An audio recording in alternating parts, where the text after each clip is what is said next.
Then he goes to the drugstore. He orders 2 dips ice cream. He said, I want a dip of chocolate, dip of vanilla. And every time they put the chocolate on the bottom and the vanilla. When the so-called Negro, the way the educational system has been outlined, he's been brainwashed. He needs to learn something about black. So when he goes to the grocery store, he goes get cake. He sees the angel food cake is the white cake, and the devil food cake is the chocolate cake. Everything bad is black. So he's been brainwashed. So now he needs to be taught something about himself, so he can be proud and quit worrying you and pushing you out of your neighborhoods, quit running your daughter, and quit chasing you out of your schools. And every day you got a headache with this Negro that has been brainwashed by your kind. So now it's our job to re-brainwash him, to teach him that rich dirt is black dirt. Don't feel bad. Strong coffee is black coffee. You understand? You make it wheat integrated.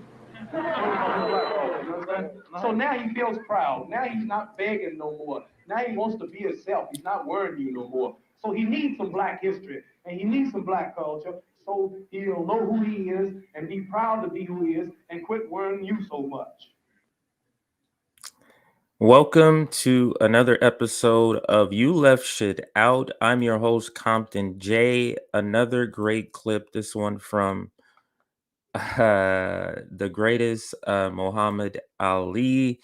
Always great, always has the charisma. Another great clip. Like the stream, subscribe. We've already passed 15K. Let me see where we're at now. And as you can see, we're going to jump right into it. Now, so with You Left Shit Out, for those who have been watching all this time, you know that we examine lefty media, or just media in general, not just lefty media, but mostly lefty media. And so what I've been doing lately is just kind of revisiting clips, going back, digging up old conversations that I may not have participated in or watched. And this is another one here from our own network, where Jimmy was interviewed by JB and Nick. This particular clip is the section of the interview that talks about the Boogaloo Boys teaming up with races. And then there's a separate clip of the same interview where he's talking about TYT. We'll get to that later, but we're going to jump right into it right at the start here. Let's see here. Okay, so I said subscribe. Oh, that's what I was going to do. I was going to give you an update on our subscriber count. Our subscriber count is 15,037. So we're 37 over our target. Thank you for those who worked hard to promote our RBN to 15K hashtag. Thank you for those that retweeted what we were trying to do. So let's get into this. Now, actually, let's start with a different thing here. It's the same topic, but because I knew I was doing this interview, I made a poll, and because I knew this was going to be a hot topic if I covered this interview. I knew that the particular part when we get to the Boogaloo Boys were going to be a particular topic that leftists would want to hear and talk about. So let me actually show you that poll first before we get into the conversation here. Just as a sort of is this it right here? Let's see. I think this is it. Yeah. Are the Boogaloo Boys racist or white supremacists? And I broke it down between leftists and people who are not leftists or classify themselves as Dem or GOP. And this is the results we have here. So almost 400 people voted so far. And of the vote, where am I? Oh, here it goes. Of the vote, those that are leftists, let's just read the leftist numbers. 29% say no, they are not. That's 29.3%. And and the ones that say yes that are leftists is 66.5%. That's a huge disparity. That's 2 to 1, more than 2 to 1. So that's a huge disparity. That's something we have to get into and figure that out. Now, so we have that poll. Actually, let's see. I'll take you for a ride here. I think this is the screen you're on. So I'll go here and then I'll go here. Oops, not here. Then I'll go here. Then I will copy this link, copy this address and paste it here. So I don't have to share the screen. And we're going to go and look, because I put the same poll on our YouTube and it's completely different results. So you saw the lopsided results on our YouTube page. I'm sorry, on our Twitter page. And let's go to our YouTube page here so you can see the difference. Are the Boogaloo Boys racist, white supremacists? 57%. I mean, wait, how many? 20. Let me refresh this to make sure. This has the latest results here. So latest results, 131 votes, 58%. Oh, it ticked up 1%. 58% says no. I'm a leftist and no. Of the ones who say leftist. So that's a complete flip-flop. This is slightly less than 2 to 1. And the other one is slightly more than 2 to 1, but in the opposite direction. So that is, I mean, if anything, that is eye-opening that 2 different polls. Now, the one on Twitter, I guess more people would be able to, access that poll and answer it who may not necessarily be leftists, who follow us, who may not even follow us and just see it. And I think the people on YouTube may be a more targeted audience that we know listen to us. So that's my takeaway from it. But when I saw the 2 different polls, and I saw the difference, it was pretty shocking to me that it was this big of a difference for this. So now that kind of sets the groundwork for the free conversation. So so we established that we don't know that I'm sorry, that leftists, there's no consensus on this topic of who the Boogaloo Boys are, what they represent. So let's get back. I think this is it. Yeah, let's get back to the interview, and we're gonna go through this. It's not. Let me see how long this clip is. It's only 25 minutes, so we're gonna pretty much go through all of this because they do get into some conversations. There is some disagreements. So let's begin this together. Let's do a chat check.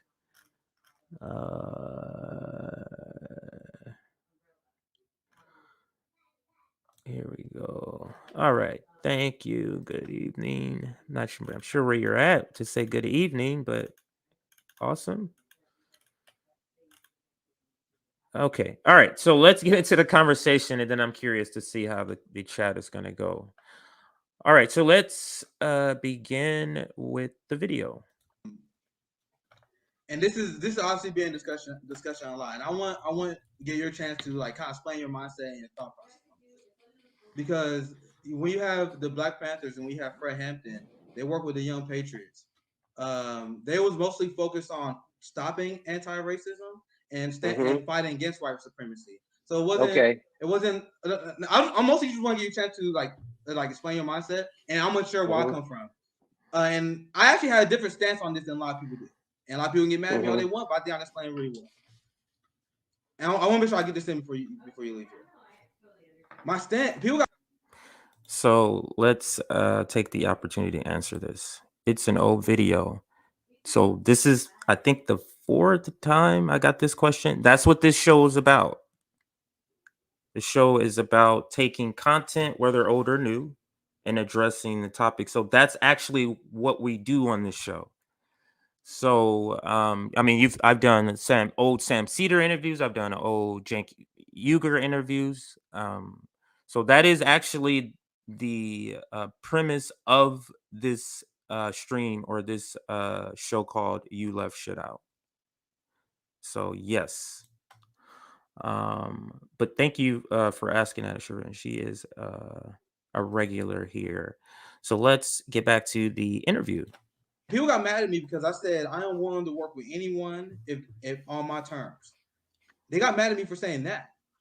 I know. People got mad at you because you interviewed the Boogaloo Boys, and I just interviewed them. Yeah, I'm gonna give you a fair chance to explain, Jimmy. I'm not trying to get you, but they're saying that you shouldn't have platformed someone with such extreme racist ideology. Yeah. And what the Patriots, what they was about fighting white supremacy. So one thing I want to say here, and I'm going to be stopping this here different throughout to give my comments, but to me, there's no such thing as platforming and deplatforming. It's just having a conversation with another person. That's it. So that's, to me, those are, and Nick knows this, and I believe he feels the same way. But platforming and deplatforming, these are pop culture words used as a tool, as another divide and conquer tool. All of this are divide and conquer tools. All these things are divide and conquer tool, and this is just another one. So to me, there's no platforming, deplatforming. You're having a conversation with people. So yeah. Right. Actually, so I'm gonna explain my stance, and I won't have you explain yours. And it's just literally that be that simple. So my stance is, I live in a they thought I lost weight literally overnight. Well, I went from looking like this, to this. Hang on, I'm just checking out the commercials on because this is the first time I think I've seen a commercial on ours. Just wondering what it is. My family and friends were so surprised the first time I wore my True Classic tee. It's been great across my chest, still roomy in the torso. Very interesting. In the rest day, I have no choice but to talk to conservatives. I'll get your JB's response after Jamie as well. I notice the people who get mad at people who propose we work with conservatives. Look at their location, Jimmy. It's always the same spot. In New York, California. Is that true? The people who are against teaming up, or who are most vocal against the so-called teaming up with races, are they the coastal? Are these our coastal comrades? Like Nick is pointing out here. Let's see here. If anybody control the narrative, it says yes, CJ, and it helps the establishment keep control of the narrative. I see it in PA every day. Okay. So this is going to be interactive. So for those also, this is the first time I'm seeing this. So Ashura, I didn't mention this earlier when you asked, this is old. This is the first time I'm seeing it. So just for everybody to understand, I'm a father. I have 4 kids. One of which is 4 years old. I'm married. I have a wife. I have a production company or group, not a company, a production group, like does video production. I have a comedy group. I do these streams. So I'm saying all this to say that I am late to a lot of conversations. Like there was another one that everybody was saying, the forced to vote. Like the forced to vote debate, I think it was Sam Cedar and Bree. That was the first time I saw that interview when I did that. What was that, 2 weeks ago, last week? First time. Never seen it. And that's why, to me, it was brand new. So if you've seen this already and you don't want to relive this, I understand. But this is new for me. Not the entire interview, as I did watch bits and pieces of it when it was live, but on the replay, I never watched the replay, and then I've never watched this clip. So let's get back to the clip and let's see what they get into. Brooklyn, like they always live in deep blue areas. I sold cars in Kansas. I have no choice but to talk to conservative guys. No choice.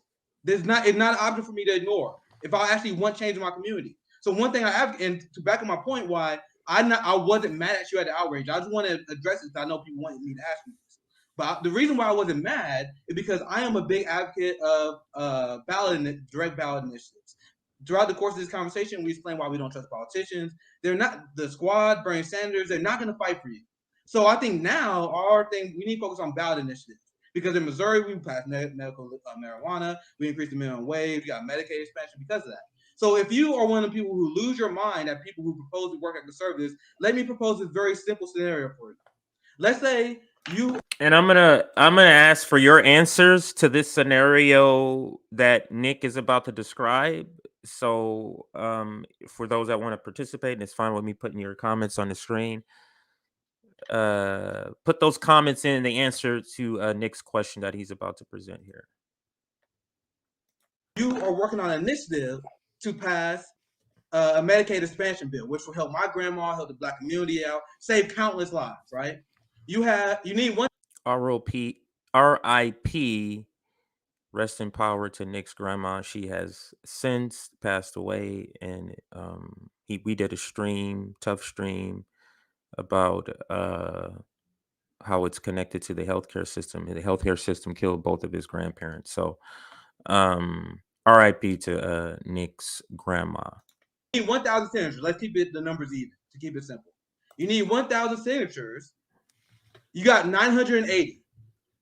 And then a group of Boogaloo Boys said, hey, I will sign your petition. And you get Medicare expansion passed. Are you telling me you would not take their signatures? My position is, if you want not to take their signatures to actually improve people's lives because you're like, oh, I can't work with them, you are deeply unserious. You're a deeply unserious person. So that's the question. It's hypothetical, so we're keeping the numbers, but we're going to use the same. You're collecting signatures, ballot initiatives, because ballot initiatives is the closest thing to direct democracy that a lot of leftists want. You're in a rural area, you need 1,000 signatures, you get 900, and you get close. And then there's a group of, in this situation, he's using Boogaloo Boys. They all say, yes, we're for the expansion of Medicaid, Medicare. We'll sign your. So the question is, would you accept their signatures? Is the question.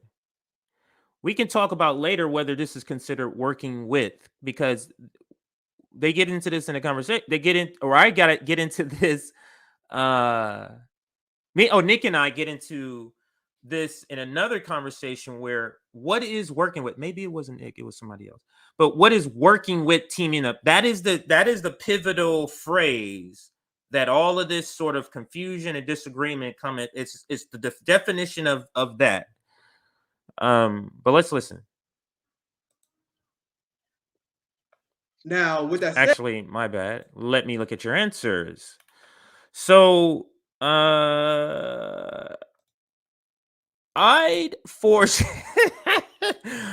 So you just can't bring yourself to do it. So I forge their signatures. So okay.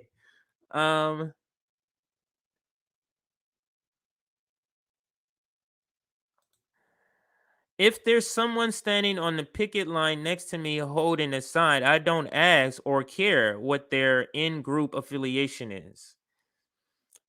That's a good point. So when you're out there, if you're out there at the Medicare for All march, if you're out there, are you saying, hey, we're looking for those who are for Medicare for All, who also is for trans rights, who's also for ending police brutality, who's also for defunding police? You're not. You're simply saying, we're here for those people who support Medicare for All. I'm not asking them any other questions beyond that. So point taken there. Boogaloos are like brown shirts, gangs that are foot soldiers for fascist demagogues could become more common in the coming years. Let's see if anybody answers the questions here. I work with virtually anyone on specific issues who agree on issues we agree on. I will work with any anti-capitalist, any anti-activist, any anti-imperialist activist on building a movement. And another thing I would interject here about the question, the conversation about will you work with racists to get people all riled up to divide themselves with people who are like-minded, because you will work with them, I'm not going to work with you. How come the question isn't why would a racist work with us? If the person is so racist, like you're saying, why do you think a racist would want to work with us? They're not going to want to work with us. It doesn't make any sense. So I wanted to interject that, because like that point is just always overlooked. Why they're not gonna want to work with us. Let's see. The roundtable show.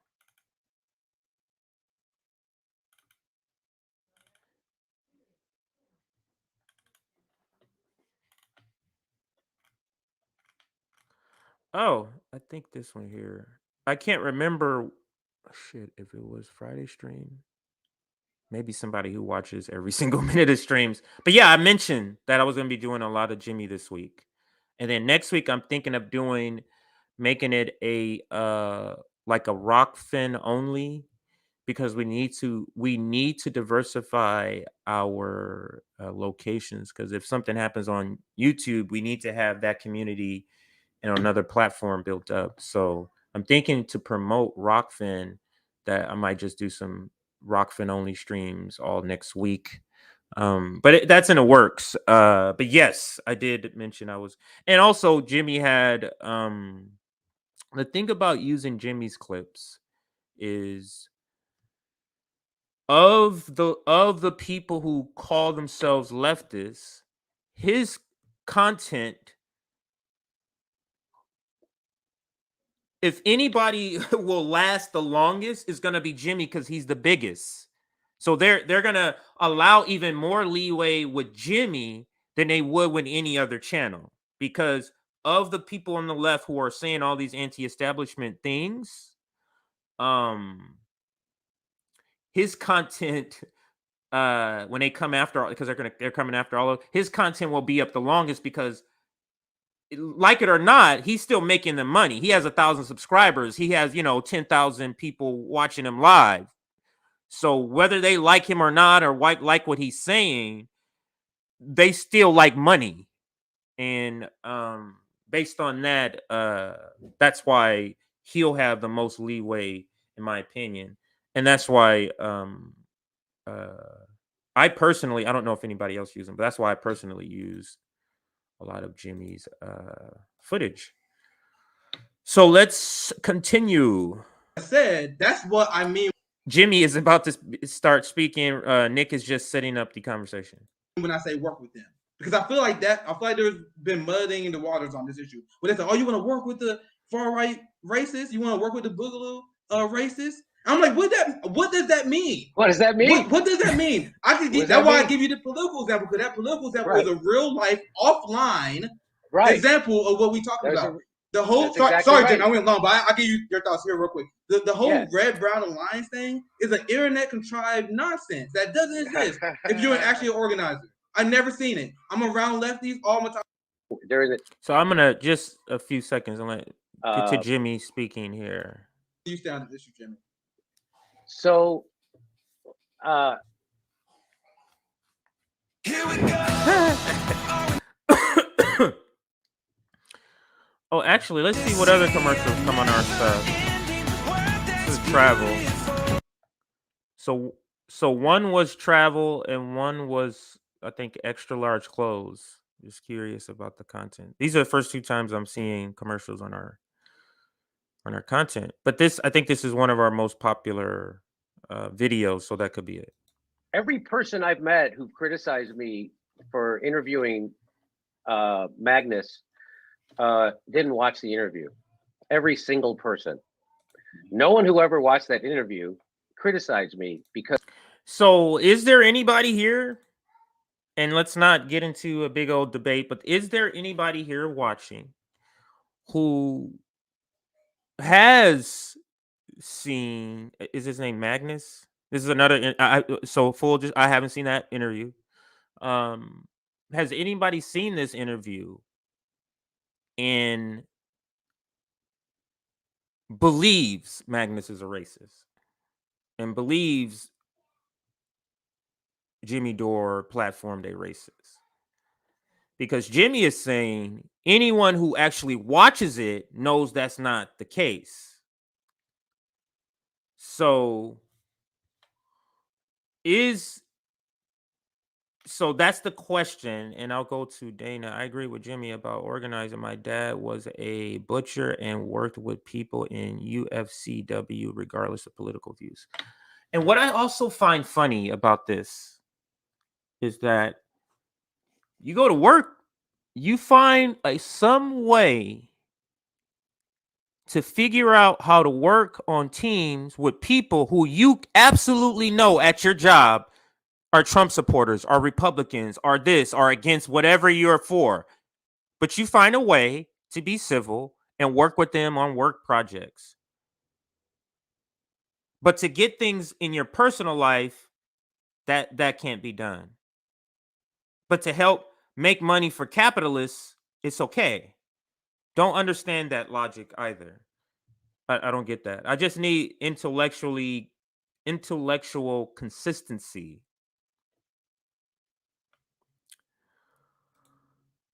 Okay, so oops. Let me go down. Okay, so let's see.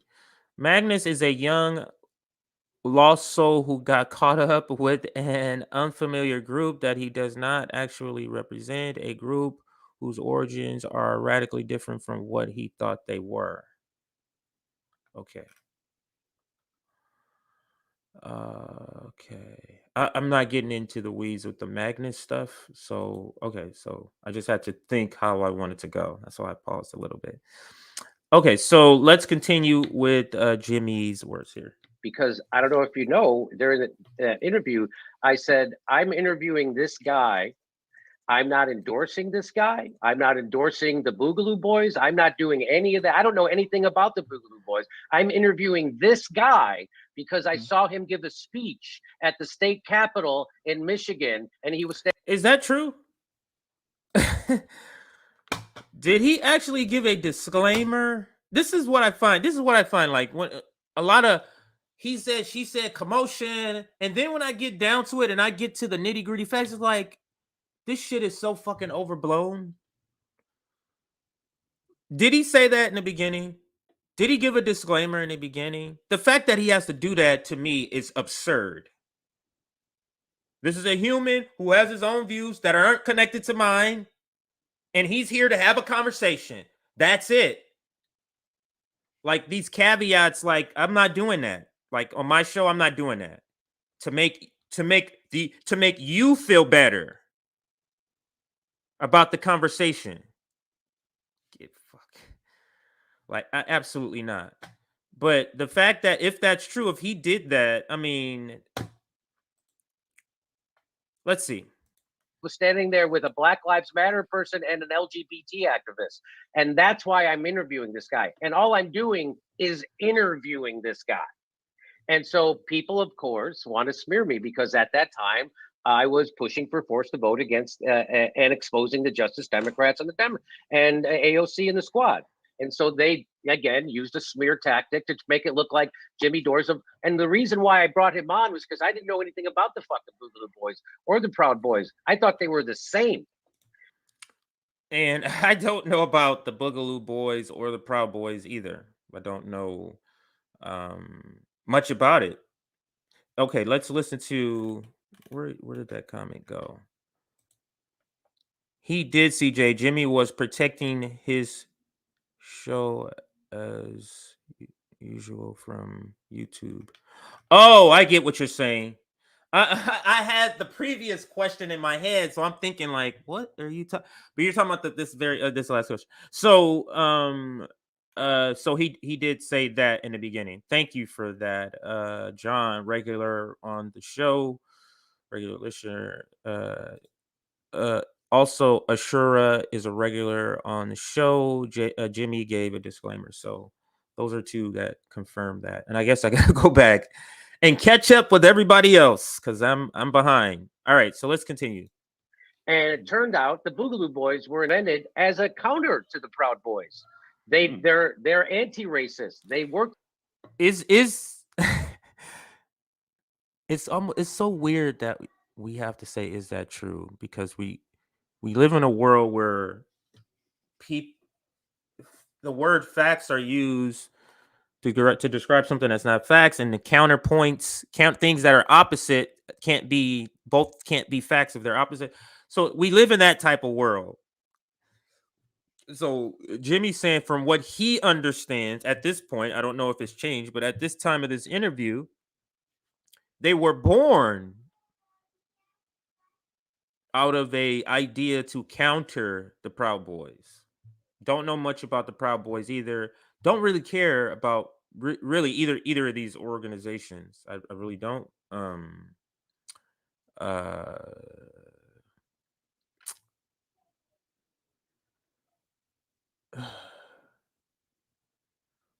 We are so concerned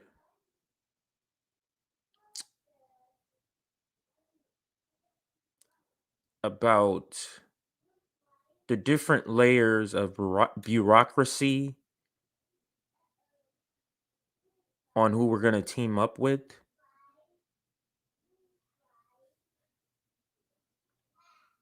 that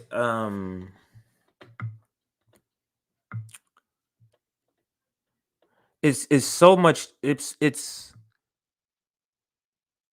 so much time wasted on who we're not going to team up with, that this is why the left is so like disconnected.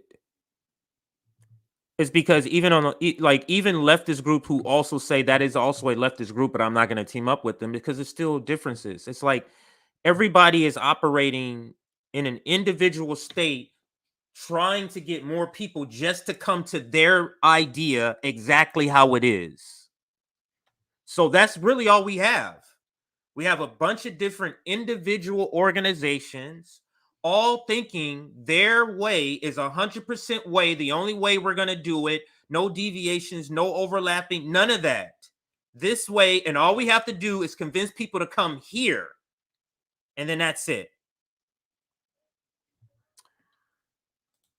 So it feels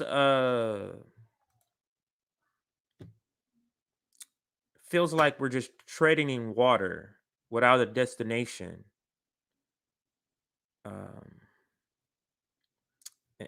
I don't know what to say about it, but it just that's how I described the feeling.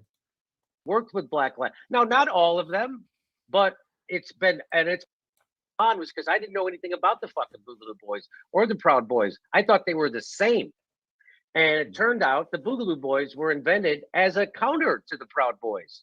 They're anti-racist. They worked with Black Lives. Now, not all of them, but it's been documented that they provided protection for Black Lives Matter protests. The Magnus himself admitted to being. I mean, does Black Lives Matter protest organizers allow racists to join to protect them? Is that how it goes? No, I'm not. So let's answer this. Please do your research about the organization. No. They're not significant enough for me to do any research on. This is the point that I'm making, or one of the points that I'm making. The Boogaloo Boys, are they doing mutual aid? Are they on the front lines of building a revolution? Then they're not significant enough for me to want to reach out and find out about. This is what I mean. Like, we're so concerned about shit that doesn't matter. We're so concerned about shit that doesn't matter and want to talk about shit that doesn't matter all the time and dwell on it and use those issues that fucking don't matter to separate from other people.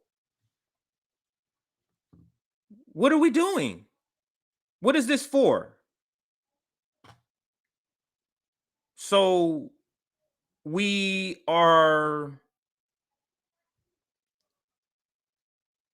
righteous and pure alone in losing. We're righteous and pure alone, losing and dying. We're winning.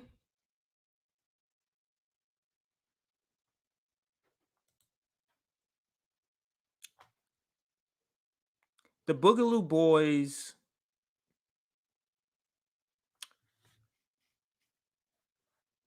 are not significant enough for me to waste my time looking them up. That's why I haven't.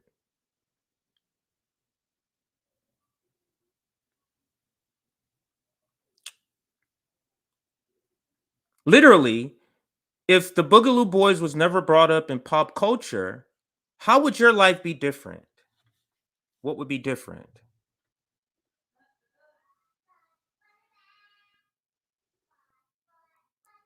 Like, this is so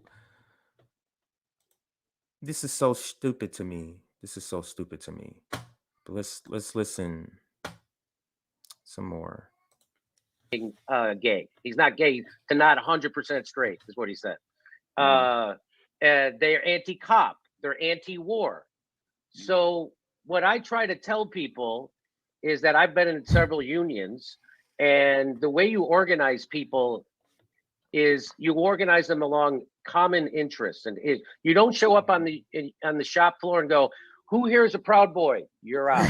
Who's here is a Boogaloo Boy? You're out. Yeah. Who's a libertarian? You're out. Who's a gun nut? You're out. Who voted for Trump? You're out. Who's left? Now we're going to organize against the man. That's not. That is a fucking great point. Let me hear this analogy again. Boy, you're out. Who's here? So let's hear this analogy again. Protection for Black Lives Matter protests. The Magnus himself admitted to being gay. He's not gay to not 100% straight, is what he said. They're anti-cop. They're anti-war.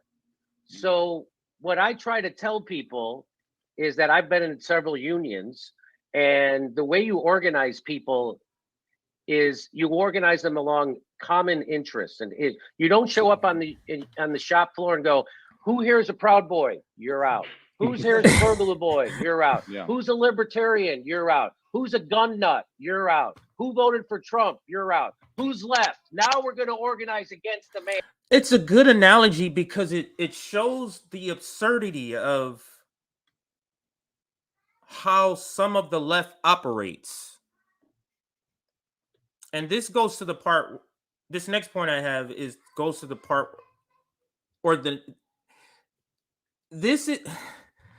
how should I explain this? I'm going to come back to it then. So let's listen some more and then I'll come back to that. The man. That's not how it works. So when people say, and you hear a lot of people who call themselves socialists say, we have to organize along class lines. Well, what the fuck do you think that means? There's another clip of Dr. Anthony Monterero, I think it's the name, where Danny Haifong and Margaret Kimberly, both of the Black Agenda Report, or formerly, interviewed him, and he's like, I'm going to play that interview. I'm going to play a clip of it. I'm going to see if I can find it. He's like, the left has been convinced that we have more in that Black community has more in common with capitalists than we do the working class, the white working class. We're convinced that we have more in common with John Legend, with Deborah Messing, and all these other, Alyssa Milano, all these other rich capitalists than we do the white working class who happen to vote for Donald Trump. But Dr. Anthony Monterero, I think that's how you say his name, was making this point. It's like, it's so ridiculous. It's so ridiculous. And that's what, but the analogy that Jimmy gives, like, you don't organize and go, hey, if you are down with the truck convoy, you're out. If you're down with the Boogaloo Boys, you're out. Now whoever's left, now let's organize. That is absurd. But that is essentially what the left does. So are we not to say, in my where I'm coming from is irregardless of what this organization is, I don't care what this organization is. I don't. So this is not even specifically about Boogaloo Boys. Is if I'm in a room, if this is a revolution, I'm going to go, are you anti-imperialists? Are you anti-capitalists? You get what I'm saying? Are you anti-racist? Are you this? Are you this? And then whoever's with me is with me. You get what I'm saying? That's who's in community with me. But you're talking about teaming up on an issue. Being in community and teaming up for a targeted issue that has overlapping interests, no issue at all. So if I'm in a room, I'm going to go, that's what I would say for community. But if I'm trying to look for an ally to get something done, like ending qualified immunity, I'm going to say, who wants to eliminate the ridiculous qualified immunity we have for this violent police state? Whoever answers, whether Proud Boys, whether Boogaloo Boys, that's who we're teaming up with for ending. Because guess what? Poor white people experience a lot of the same sort of police interactions as poor people of color. So that's something that they can relate to. This is what I was going to say, the point about we as people, leftists and people who want to be revolutionary and people who are revolutionary, we have to understand, just because you don't vote red or blue doesn't mean you're still not conditioned in the understanding of politics, the approach of politics by the duopoly. So your whole, they're like this, I can't, don't platform, that's you've been conditioned to think that's how you deal with politics through the duopoly. So it's more than just voting red or blue. So let's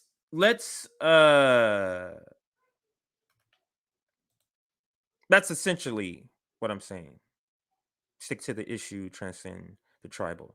So what a lot of people, not a lot of people, or some people who watch this channel are figuring out, RBN is doing something different. So if you're a person who calls themselves the leftist and don't agree with what we're saying, I'm not sure what to tell you. And maybe this is one of the reasons why we need a Black-led, indigenous-led, trans-led movement. Because think about this conversation, how this conversation would be if RBN wasn't a participant in it. It'd just be Boogaloo Boys is racist, and no, let's continue to do what every other white leftist voice is saying, which is don't team up with these people. Black people don't have that option. And Nick made that point clear. He lives in an all-res. He doesn't have the option to not team up with it. When black people arrived on these shores in shackles, who do we team up with? You know what I'm saying? Like, do we have the option? So it's so bizarre to me. But this is what we're about. We're about building, teaming up on targeted issues of overlapping concern. That's what we're doing.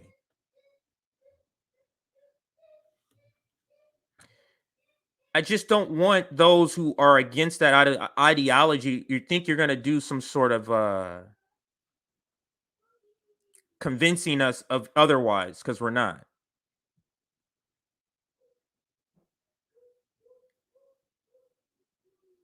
We're not. That means organizing with fucking Trump voters. That's exactly what that means. Class solidarity, not left-right solidarity. Right. Class solidarity. That is such a great point, and I didn't even know that was there. Class solidarity, not leftist solidarity. I don't know if leftists understand this, but when the revolution comes, it's not going to be a left revolution. If there was going to be a left revolution, it would be now. The left is already ready to revolt. There's not enough of us. It's not going to be a leftist revolution.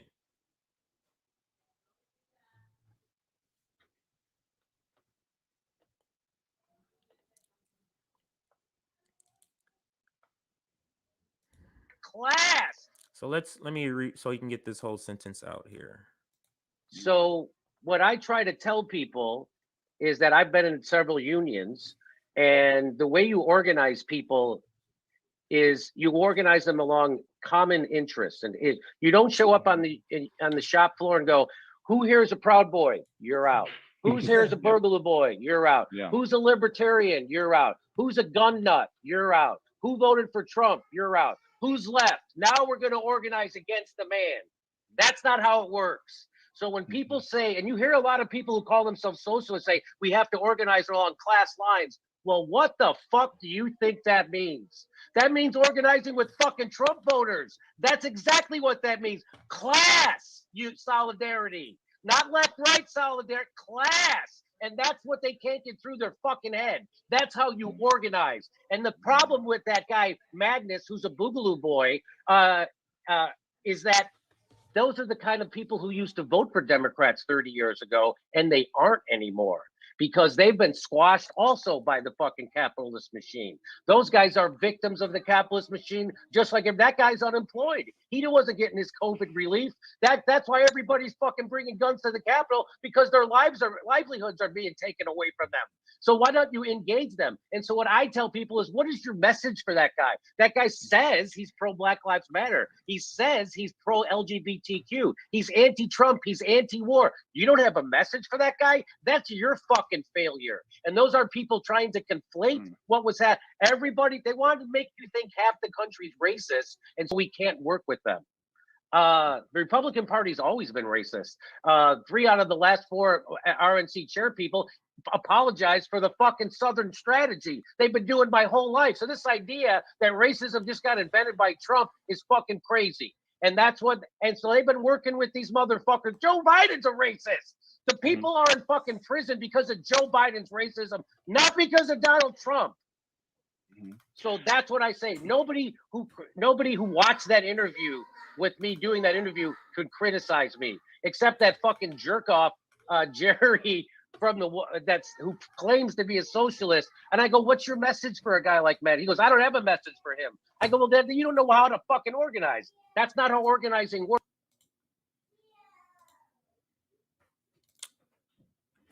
Okay, then don't. I'm not organizing with Trump voters as a black woman, then okay, then don't. Have a seat while we do this revolution thing.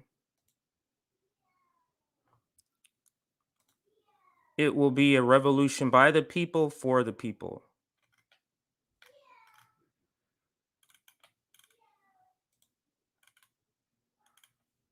Yeah, so like, listen, there's gonna be people who's not down with this, and they're not, and we're gonna move forward. Like, okay,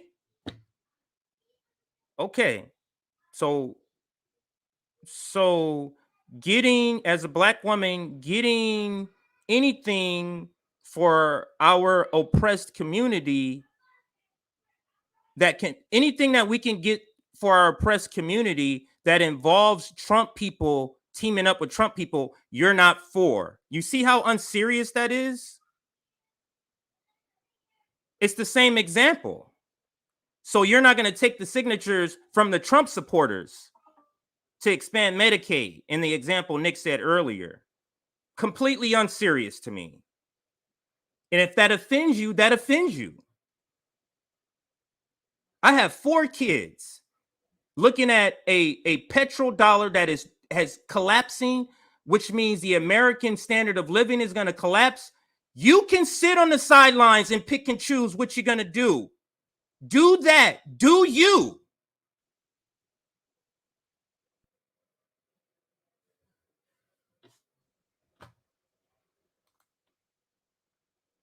Works, and that's why nobody ever heard of that guy. Yeah. That you know, that's just, I'm just telling. So if you're going to organize, when you go to at Occupy Wall Street, did you go and ask somebody, are you a Republican? Are you a Democrat? Are you a libertarian? Are you a socialist? Are you a progressive? Are you a boogaloo? You don't fucking do that. That's not how you organize. Exactly. You go, here's our set. Here's our ideas. Here's our fucking goals. Do you share these goals? Do you want to work with us? Let's work. Hey, that's why Bernie Sanders hooks up with fucking right wingers to end the war in Yemen. It doesn't matter if you're for ending the war in Yemen. I'll work with you. Doesn't matter who the fuck you are. Yeah. You think that it was all lefty liberals who went to fight the Nazis in World War II? I'm not gonna say that. Who do you think was there? There's lots of Southern racists over there fighting fucking Hitler and the Nazis. Mm-hmm. Just one thing I was thinking about. You know, it's accurate that you have to work with people who you may not agree with. A lot of people don't know this, but one of my friends is actually a Boogaloo Boy. So I'm gonna put that out there right now. He knows that I am a socialist. He also knows that I am gay, and he loves me like a brother. The thing, though, is that a lot of people seem to think that you're advocating for working with white supremacists. Here's the issue. Oh, got another commercial here. So this one is a video game? I'm monitoring what kind of commercials are on this is actually the 3rd one. So I got to see 3 commercials on our channel today, I guess. If it was white supremacists, here's the thing: white supremacists don't want to work with us, so therefore it wouldn't happen. Right. So therefore, to say that you know, you're advocating for socialist policies and things like that, and uniting with people who are black, they're not white supremacists. Now, I do have a small pushback on something you said earlier. Okay. You said that the Black Panthers work with white supremacists. That's not entirely accurate, because the thing is that the Young Patriots actually were anti-racist. Right. And a lot of the white supremacists that were part of them actually end up leaving when they started to work with the Black Panthers. So the Young Patriots were actually anti-racist. So the notion of Black Panthers working with white supremacists, it doesn't really square as so far let me as ask history. You. Okay, fill me in on this. I was always under the impression that the Young Patriots were Southern racists, and then when Fred Hampton engaged them, eventually they got rid of their Confederate flag and they got rid of they shook out. Engage them. So if this is true, so a black man, Fred Hampton, the black organization, knows this organization is racist, reaches out to them because they're the same class and says, blah, blah, blah, blah, blah, blah, blah. You got to denounce your racism, talks them into it, talks about the kitchen table issues, get them to renounce it, and now they have a teammate. But we want to say they're racist, let's run the fuck away from them. When we have approved, the Black Panthers changed them, or Fred Hampton.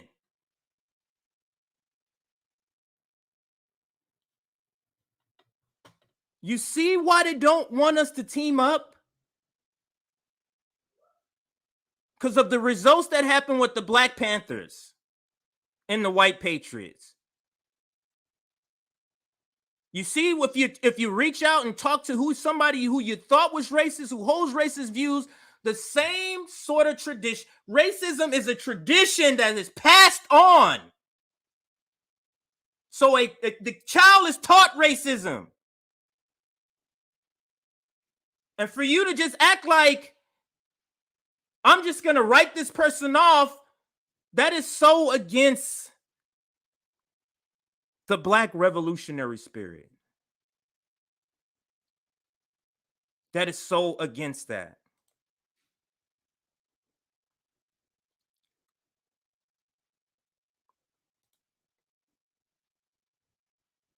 So you're a white person being taught a tradition, which is racism. Never being exposed to black people, or rarely being exposed to black people. You see what you see on TV, you hear what you hear in rap. So you have the thoughts you have. But you go off to college and your roommate is black, and you understand that black roommate has a lot of the same fucking issues that I have because they engaged with each other. But you want to say, don't even engage. You're completely unserious to me. Let's continue here. Shook out the racists of their organization. Yeah. So wasn't there an evolution? Yeah, like there was. Said, a lot of them. Sorry, JB, I'll try not to be really quick. Just like I said, a lot of those people. The reason why Fred Hampton worked with them because they committed to fighting the racists.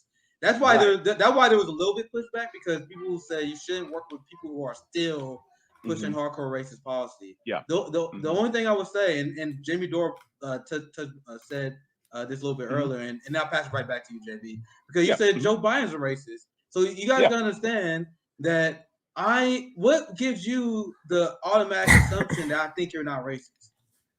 So I'm giving all y'all white people the benefit of the doubt. Right. Niggas saying the white people is saying, no, I'm not working with racists. It's like, how do you know you're not racist? That's what niggas saying. How do I know you're not? That's a funny point. It's a good point, but that's a funny point. Let's continue with the conversation. Medicare for all, because I just said I have an op-ed where I wrote in great detail why Medicare for all is the most pro-black policy, right? Joe Biden's denying us that. Joe Biden is locking up us in cages. You got people who think that they got the moral high ground over me, like, oh, you gonna support Joe Biden? They got Black Lives Matter in their profile. I'm like, bro, Joe Biden in his first 100 days deported more Haitian immigrants than Donald Trump in his first term. You say you stand for Black lives, you support the Democratic Party. You say I don't. You said the people who don't support Joe Biden doesn't. So my assumption, because I see you support Jim Crow Joe, I'm like, he may be racist. He may not. So I'm not even assuming, like, even the white liberals who got mad at you, I don't know if you're racist. So you got to prove it to me. So if I see someone who's actually willing to sign that Medicaid ballot, like I told you, I'm like, okay, so he's fighting for healthcare for my community. Because a big part of Republican reason why they don't support these socialist policies, they support socialism for the rich. When Jeff Bezos and all their Wall Street homies get bailed out, they're not mad. The reason why they're scared of socialist policy because they don't want it to uplift Black lives. because they love Exactly. the hierarchy. Joe Biden even said he loved the hierarchy, the fact that his kids can go to good schools, but black people can't go to school unless they go into student debt. We carry the most student debt, and that's the system that Joe Biden want to keep.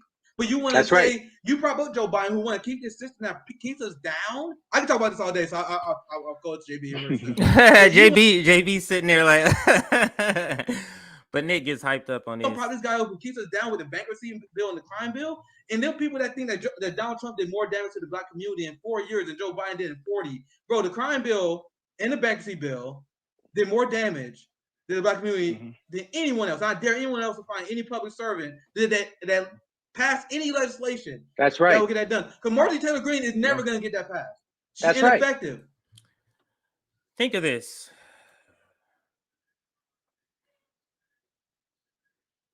You have, majority white left media who's saying, don't team up with Red Brown Alliance. Don't team up with this. Don't team up with Trump. You have them. Then you have this Marxist-Leninist black organization who moonlights as a podcast who's saying something completely different.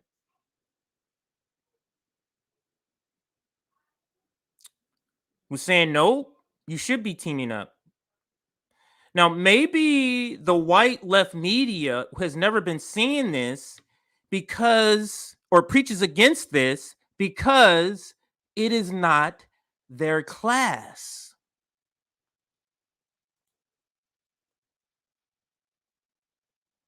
So Sam Cedar would preach against this. And, all the others would preach against this, but it's not about class solidarity for them. So for them, maybe it is accurate for them. But think about that. You have somebody not in your class telling you not to team up with somebody in your class. Think about that. But we as leftists don't find that to be bizarre. Or did forgive me if I didn't read this part in the Communist Manifesto, but what did he talk about the proletariat? And he said, class consciousness. Then he said, except for Trump supporters. Is that what happened? I missed that part in the Communist Manifesto. I missed that.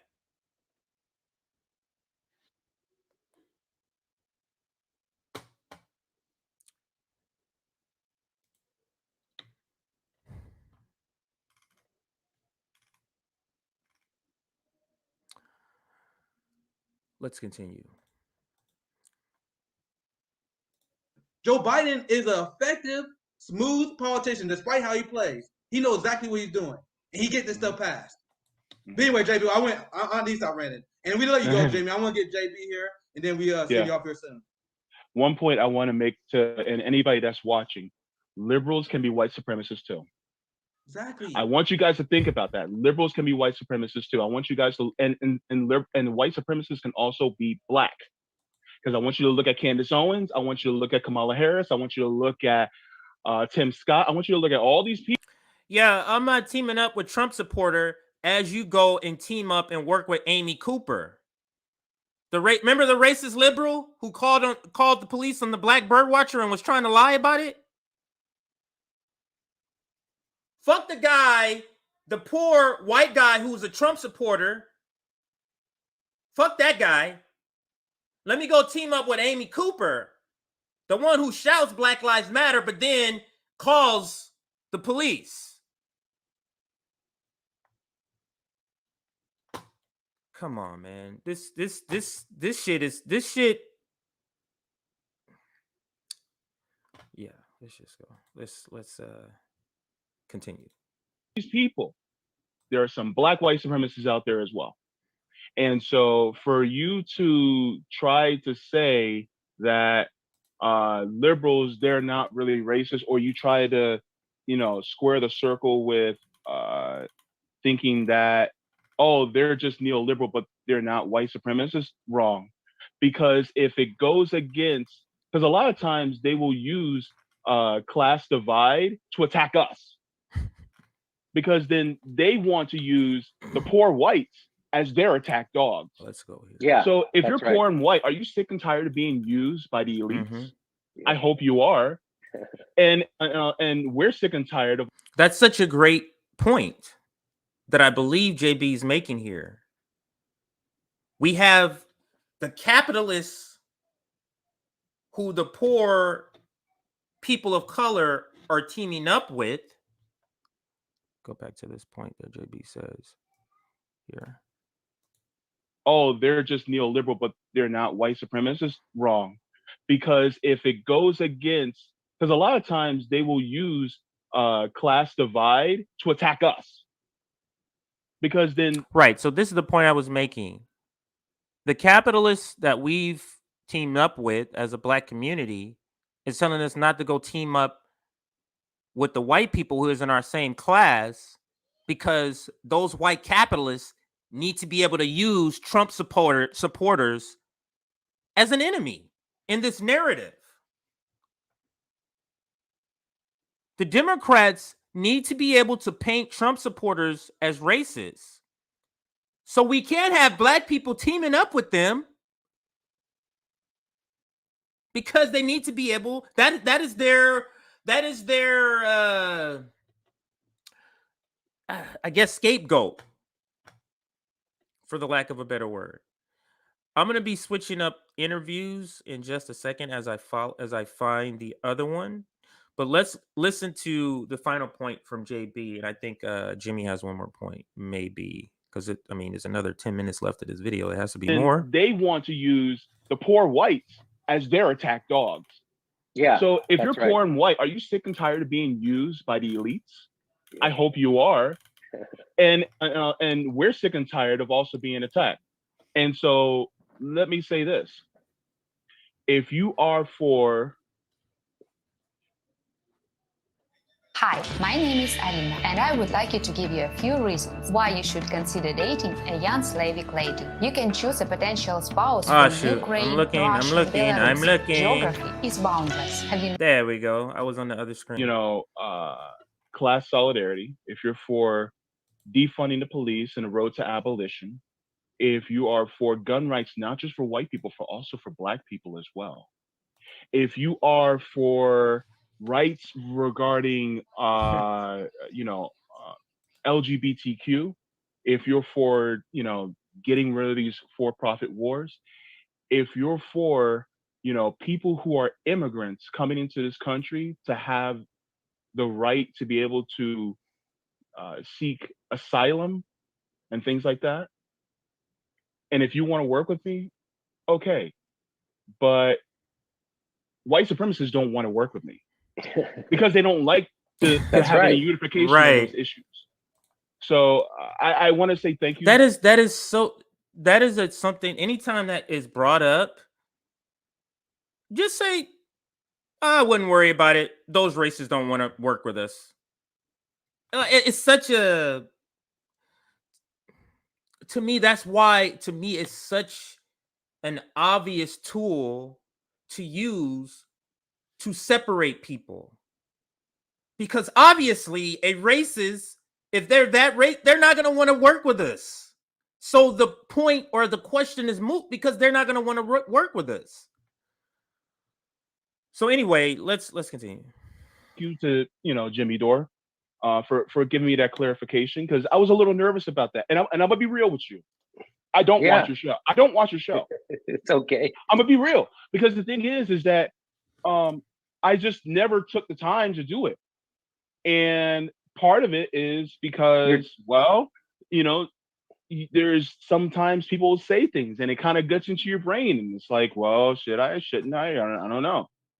And talking to you, you seem like a fairly reasonable guy. We're seeing real time how having a conversation eliminates all the misconceptions, all the things you thought about a person when you talk to him. So JB is pointing out, I don't watch your show. And he's saying maybe it's a little bit because of what I've heard about you, that you're racist and platforming Boogaloo, that's basically what JB is saying. But now he's talked to him, he's like, seemed like a pretty good guy.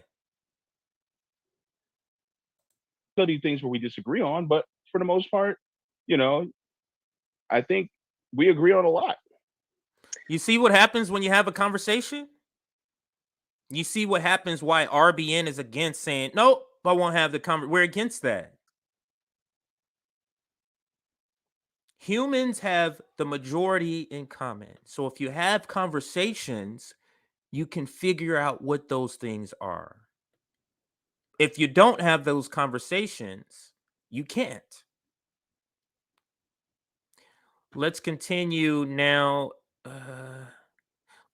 Just in case he says anything else important. Let me see if I can get him talking here. Okay, so I think Jimmy talks again right here.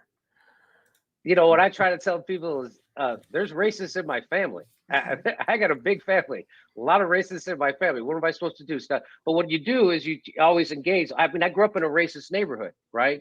In Chicago. It was all fucking racists and cops. And I remember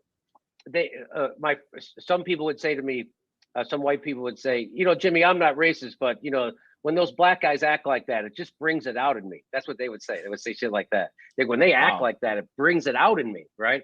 And I would go, well, you know what they say, circumstances don't make the man, they reveal him. So if you feel like they're bringing it out, they're revealing who you are.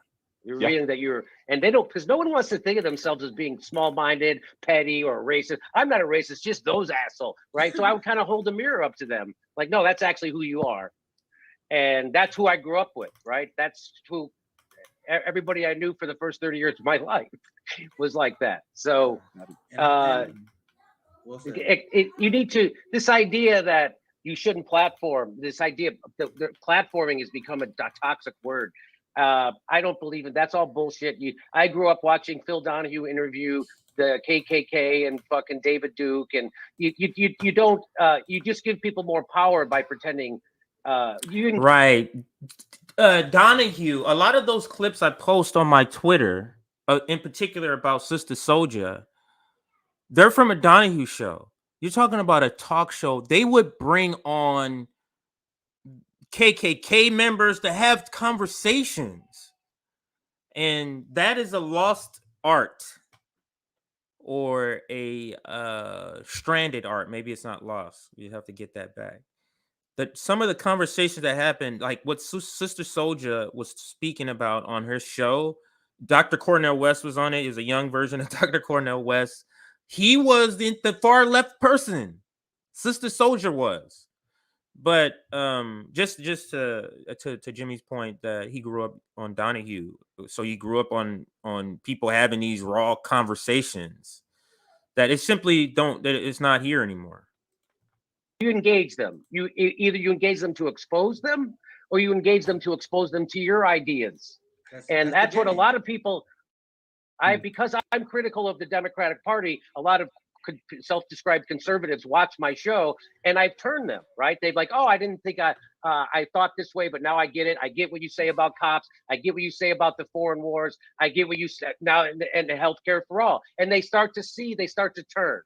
And that's what that used to be this gold standard for lefties. If you could get people over to your side, that's what you're supposed to have a message. You're supposed to have a message for people. And that's what I have. I have a message for people. We have a common enemy. Our common enemy is Wall Street, healthcare, military industrial complex. Your enemy isn't someone else who's a broke dick just like you. Somebody else is driving around in a fucking 15-year-old car. That's not your enemy. Somebody who's broke, who's out of job, who doesn't have work, who doesn't have health care, somebody who's got medical bankruptcy, somebody who's got student debt. Those are not your fucking enemies. We should be, but they want to separate us. And that's exactly how they do it. By you platform the wrong, you talk to the wrong person. You didn't fuck off. I will talk to anybody I want to talk to at any time. I'll talk to any other American at any time. And what bothers them is they can't stop me. I don't have a boss. I don't have a manager that they can complain to. I don't have somebody I'm trying to get a job from. And that's what drives them fucking crazy. So the biggest people who are my biggest critics are shit-lib Joe Biden supporters. That's who fucking come at me. And they pretend that they care about racism as they're voting for the biggest fucking racist who was ever president. Our enemy is capitalism. Yep, Jimmy Dore. I appreciate your patience and your willingness to stay on a little bit longer. We appreciate you. Absolutely. So let's move on. I thought actually, so JB is wearing that. Let me make sure it's the same video because it may not actually. I mean, the same stream that these video because I don't think it was two separate interviews. I thought it was just cut into two. This one here. No, he's wearing the same thing. So this is the same day, just two different clips. Okay. All right. So this one here is a shorter video. It's a shorter segment here. This is a little bit more fun. It says TYT's meltdown and why leftists shouldn't watch TYT with Jimmy Dore. So that's what this one is. And let's get into it now. What are your thoughts about like the meltdown that TYT had recently around Aaron Mate and like they're like rightward drift? Because TYT is like the origin story of almost a lot, like so many of my leftist friends. And there was a point where TYT would like around 2014, 2013 would get around like 20,000 views per live stream. Stream, yeah. Yeah, and then now they would get like 3,000 now. So it's like that shows like there's many people like me who used to watch them, many of my friends, and now they just drop because we see through them. So true story. So the reason why I started doing aggressive progressives at the Young Turks was because I couldn't work there anymore when Jen started doing that loser Donald shit and all that stuff. And so I went to so crazy. None of us watched that fucking show anymore. None of the people who I hung around with inside the Young Turks, we couldn't watch the show. Right. And so I go, hey, why don't we start another show? Hang on a second. Okay.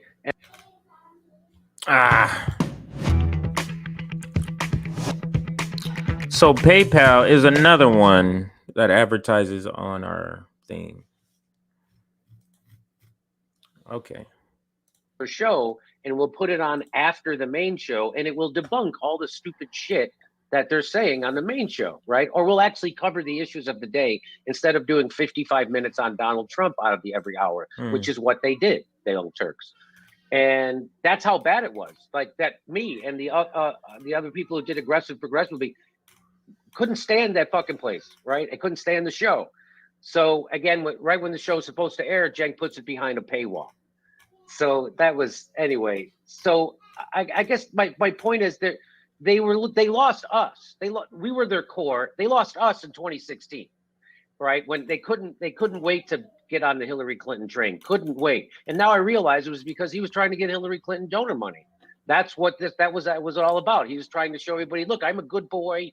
I'm going to do the right thing. I'm never going to not be a Democrat, and I'm going to push Hillary Clinton. I'll say what I have to say, but when it comes time, you can count on me. And it could. And that's why he got $24 million from right wingers and Clinton donors. So Jimmy is saying that's that's why the adjustment, because as Nick said in the beginning, it wasn't for me, but for a lot of people, certainly a lot of the left media sphere, it comes out of TYT.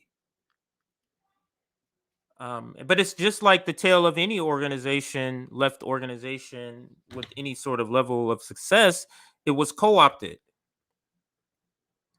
See, the thing about Cenk is he used to be a Republican, I think, even registered.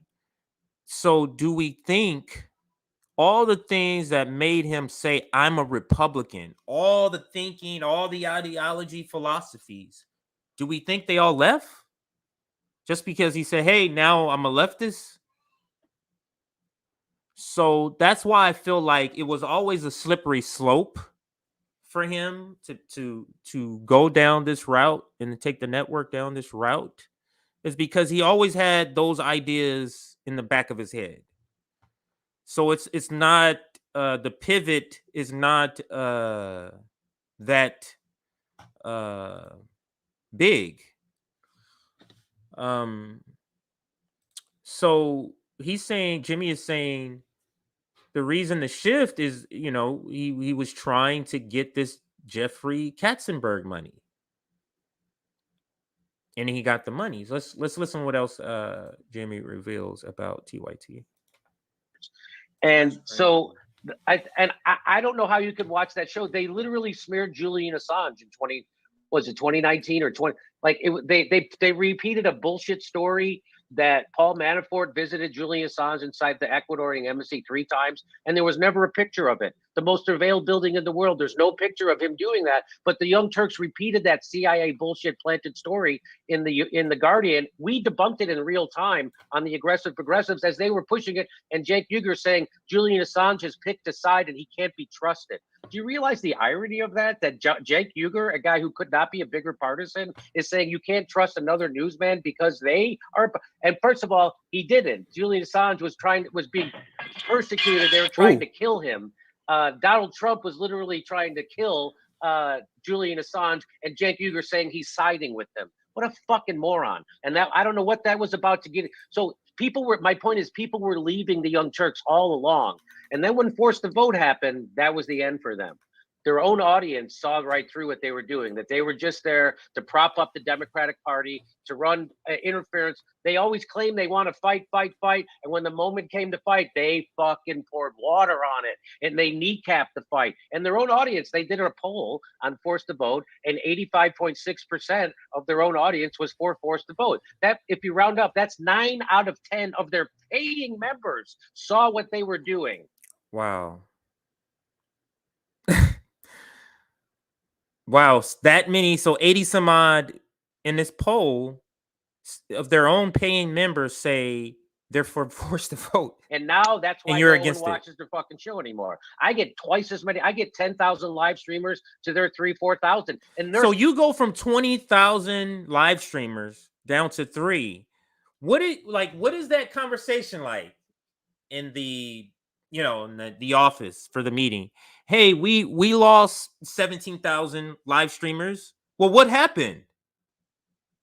What happened? Is that right, where people woke up and said, hey, this place has become, or either has become or is not what I thought it was going to be. TYT is not who I thought it was. Because to go from 20,000 live streamers to 3, that's something went wrong, awry. Let's continue. They're supposed to have 5 million subscribers. Who fucking believes those numbers? Hey, JB, I got a lot to add to that, but I'll let you ask on JB. Go ahead. Don't you? But I just think they're exposed now. Now when they come up after Aaron Mate, they've been for every bombing of Syria, right? When Trump bombed Syria, they called it Nerf bombs. They're very pro-war. They very military. So let me take a time to talk about that. Pro-war leftists. Like, is this a thing? Like, are we calling people who call themselves left but are pro-war? Pro-war leftists. That's a huge question mark for me. To me, being a leftist is more than saying I believe in, Medicare for all. I believe in, like, being a leftist is more than this. It's strategy. It's absolutely, to me, I don't understand how you can be pro-war and be left. I don't know how you can be a leftist and be pro-war. It just doesn't make sense. If you're a leftist, you believe in humanity, everybody being treated equal, that's not what war does. So that's weird to me that people can even claim both, to be a leftist and be pro-war. Or actually, let's be honest. Those who are leftists won't call themselves pro-war.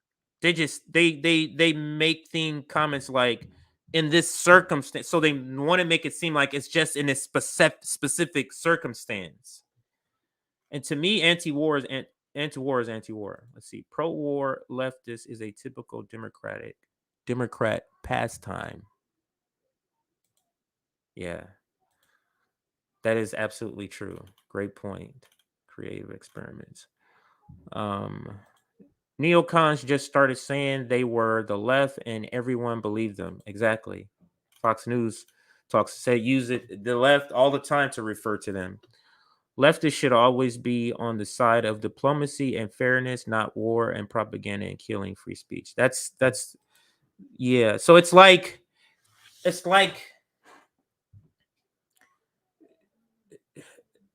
the physical. I'll make this point later once there's a better point made in the video. I'll come back to that. Labels are a distraction too. It's always the last war to save the children. Exactly. So that's what kind of makes it. They have to interject leftist feelings into war. Save the women, save the children. That makes it leftist because leftists go in and save women and children. Leftists don't promote war under any circumstance, in my opinion. Yeah. Let's play some more of this video. Military industrial complex. They actually went to a weapons summit. They got paid to go to a weapons summit by NATO, and that's where Anna did that tongue bath to Madeleine Albright. I think she's got a problem. She's got a problem with Aaron Mate, who's on the ground in Syria. By the way, Anna Kasparian will never do reporting. She'll never even. She won't even go to a local Dairy Queen. She'll never do reporting ever. She admitted it to me. She goes, when I see you and Jordan Cheriton out there and it's so cold at Standing Rock, I'm never going out there. She said that. They're not journalists. They're smear merchants who are trying to grift. They put out these emails begging people for money. They sent an email out saying, send us money. This is during COVID and when we were trying to get $15 minimum. Send us money and we'll get you your $2,000 check. That is what the Young Turks were saying. That's the grift that they're doing. That's how fucking televangelists they are right now. And so people see through them. Their audiences left them. Their time for them has come and gone. Cenk Uygur on purpose sold out his soul for corporate cash. I was told by a executive at the Young Turks, once they took that money, is we know we have to move to the center now, and they made us all start wearing suit coats, and we couldn't swear anymore. You take the money, and now we know. Do anyone believe they took that money and nothing happened? So let's get that part out of the way. Do you believe that a news organization can take $20 million from Jeffrey Katzenberg, Wall Street, venture capitalists, and that it doesn't have any effect on that channel, how they report? Does anybody believe that? If you believe it, say you do. I'll put your comment up.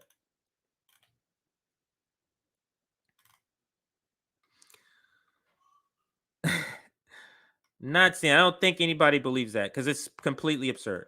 More on air. I was like, wow, what the fuck? What? This is ridiculous. This is you guys are this is the opposite of what you guys were supposed to be. So now it's obvious that they are just MSNBC because you can't even swear anymore on their show. But they can on their members only show, which is when Anna Kasparian told Aaron Mate, as he's reporting on the ground from Syria, fuck you. He's propping up. They're pushing pro-war CIA talking points that Saddam gassed his own people. The OPCW reports got debunked by Aaron Mate, who won an award, the Independent Journalist Award, for his debunking of Russiagate. He won the I.F. Stone Izzy Award. Did the Young Turks ever win an award for journalism? No, they won a Shorty Award for being the biggest dicks on YouTube. They're garbage. And now you saw Roger Waters from the Pink Floyd call them out on. They call them the young fucks, and that's their name now. It's gonna. He said the young fucks position themselves as people who question power. He goes, but they're not. They don't do that at all. They're just there to keep the status quo, and that's exactly what the Young Turks are. And so there's no reason to watch them anymore. And people have figured that out. So they're in a spiral. And so them. So you say, well, why do these leftist organizations? Why would they want? Why would they want to funnel people to the Democratic Party? Or actually, that should be the question every leftist should be asking. if you're if you're part of an organization that's funneling people to the Democratic Party,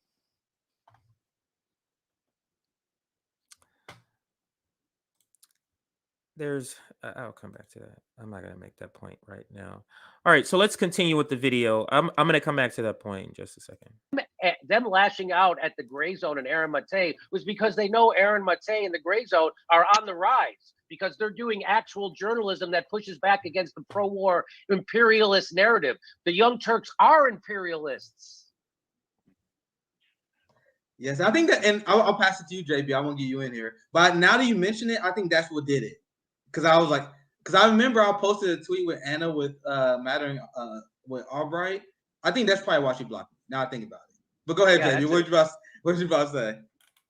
One of the things that made me cut them off in my head completely was they talk the talk, but they didn't walk the walk. And what I mean by that is the whole union busting by Cenk Uygur.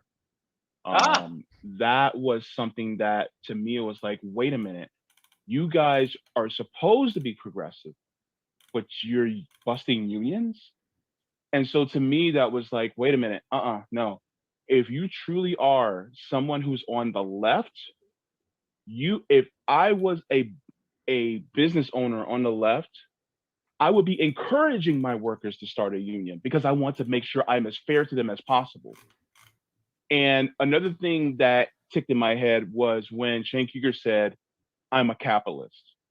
And I remember that because I was just like, you know what? Hey, everybody. All right, another commercial. I think I'm going to take that one out. Let's take that one off. I'm going to share a different one. So when I was looking for what I wanted to talk about, what I do, because the show is all about looking at other media and then talking about that. So that's what the whole concept of the show is. So let's go to the majority report. And then who else was I going to go? TYT. Actually, let's go to TYT first. Let's pause that dumb shit. Let's go to TYT first. Did I have it here already? No. Let's go to TYT. How do I get Every day, the Young Turks delivers 2 hours of solid, fact-based time. Look at that bullshit. Okay, so they had 5.17 million. I don't believe that. So let's go to their stories. So this is what I wanted to do. Show you their stories. So let's see level of engagement. Let's see the level of engagement of TYT. First video here, TN, Republican push child marriage loophole. Seems completely unserious. Anna tells Warhawk to reflect on dark U.S. past. Drawing the line on religion. So those are shorts. So let's not use them. Let's not use them. So let's go to this one. This may be Joe Rogan's dumbest podcast to date. You have 5 million subscribers and you claim to be left, but there you go. Watch Sean Hannity's ridiculous hypocrisy on something. Hypocrisy on what? Hypocrisy on war. TYT has some audacity to put that up there. Let's go to this video. Starbucks gives anti-union lawyer something. Anti-choice activists admit to burying, right? Corrupt BLM leader allegedly stole millions. Sacramento mass shooting suspect arrested. That's a real news story. First one. Republicans are holding COVID funds hostage. Where is the coverage of evictions? Where is the climate change stuff? What about police brutality? Media Warhawks crave direct war with Russia. Russian influence cry over channel sanctions. Oscars goodie bags are wild. I think this is Marjorie Taylor Greene trips over her own money trail. This is the left. This is TYT.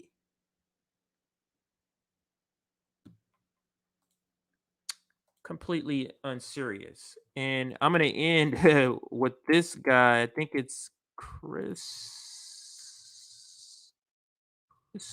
Okay, that's it. Yeah. You're talking Trump derangement syndrome.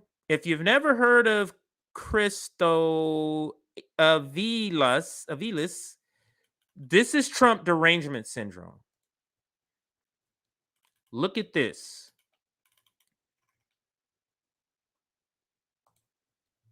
This person is also a leftist. Claim to be. Trump in trouble with the FBI. Trump finally charged with a crime. Trump humiliated live on TV. Trump meltdown. This is all the videos he's doing is Trump. Look at the views. 100,000, 100,000, 120,000.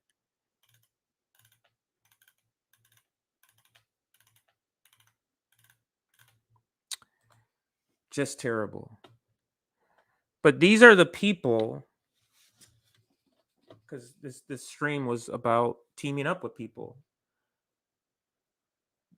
You saw TYT. You saw what they think is important. But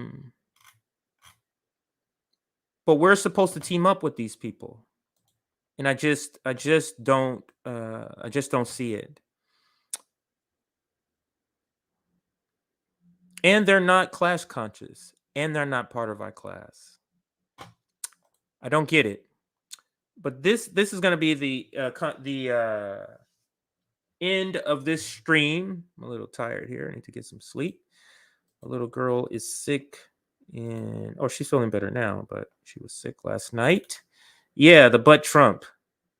The butt Trump. The thing is, the Democrats could be a lot better if they wanted to. They don't want to. Because they're the same as Republicans. They can be better.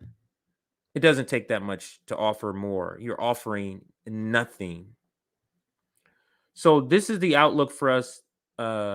Democrats will lose the midterms. So that means House and Senate, possibly the Senate, will go to Republicans. 2024, Democrats don't have anybody that can win.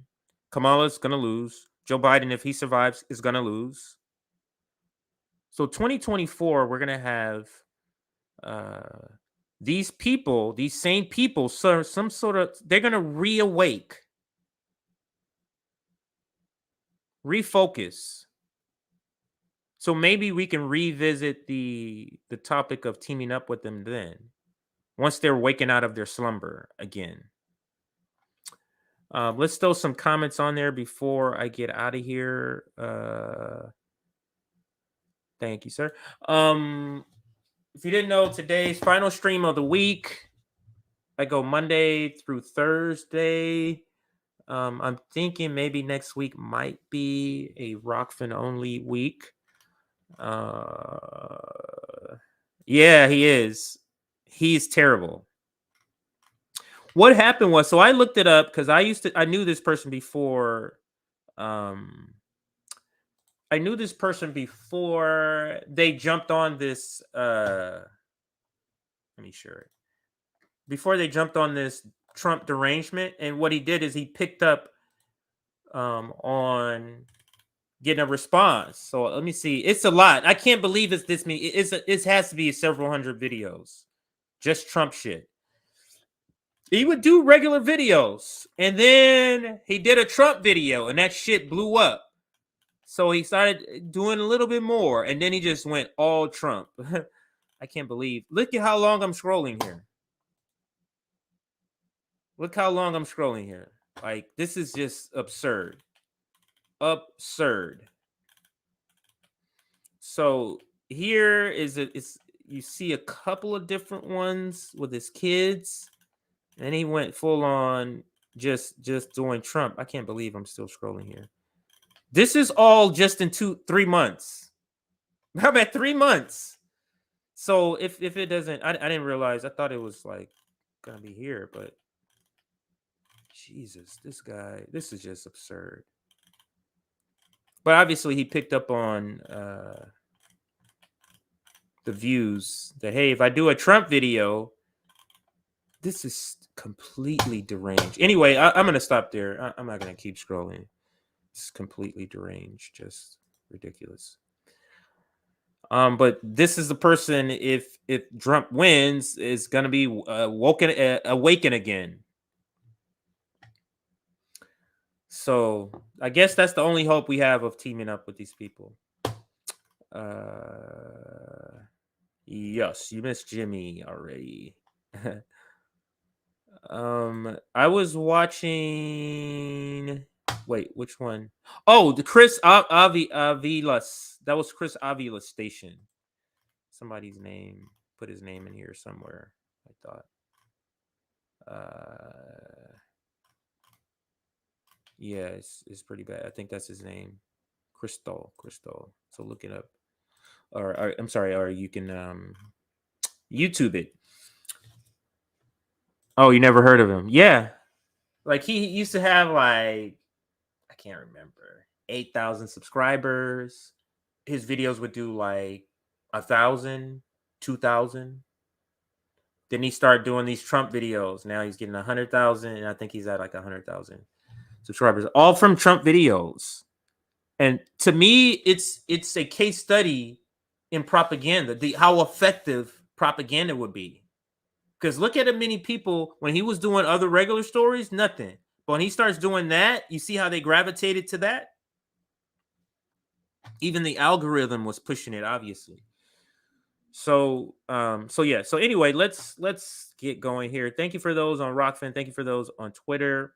I shall be back Monday. I'm pretty sure. Wait, let's see. Yeah, I should be back. That's the 11th. I should be back. I will be back next Monday for You Left Shit Out at 3 p.m. Eastern, and also for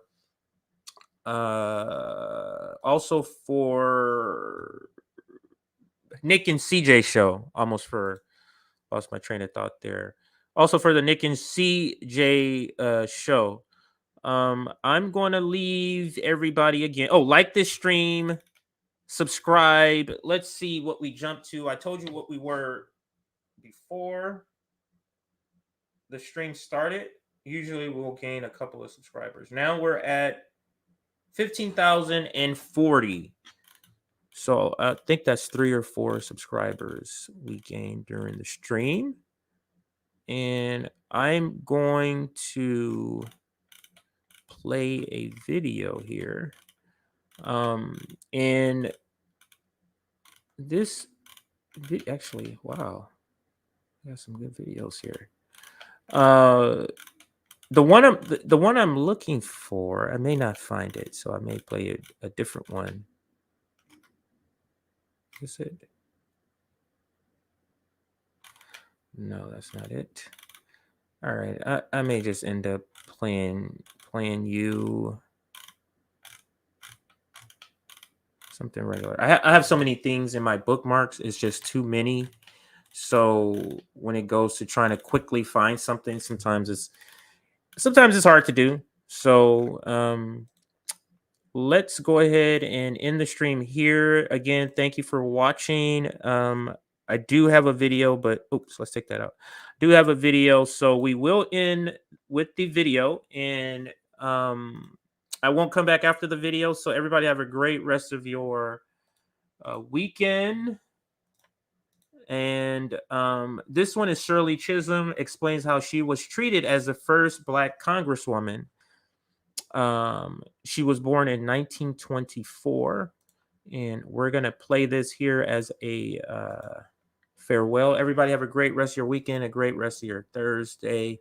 Thank you for joining me. Thank you for joining RBN on these streams. There will be a roundtable later today. I believe it's 6 p.m. Eastern. So make sure you check that out. Thank you for everybody in the chat. let me do one more look over to make sure I didn't miss any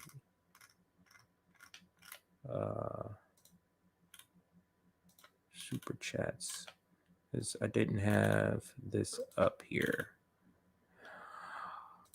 Alrighty. All right. So I don't think I saw any. If I missed your super chat, I do apologize. And let's go ahead and leave you with this video here. This is Shirley Chisholm talking about how it was like to grow up or to be the first Black Congresswoman. For the first 2 to 3 months, I was miserable. The gentleman did not pay me any mind at all. When I would go to the lunchroom to eat, they would not sit at the same table as I did because I was a Black woman. It was horrible. And I'll give you 2 little incidents that perhaps to show you that I had a sense of humor about a lot of things. There was a little dining room beneath the house, the floor of the house, and that was the place where we could go to get a bite if we were going to have a long day. And I did not know that in that dining room, the tables were designated to the different delegations. There was a table for New York, a table for Alabama, a table for... And I went one day to go down and sit at the table. Well, I sat at a table because nobody was sitting there. 10 chairs to the table.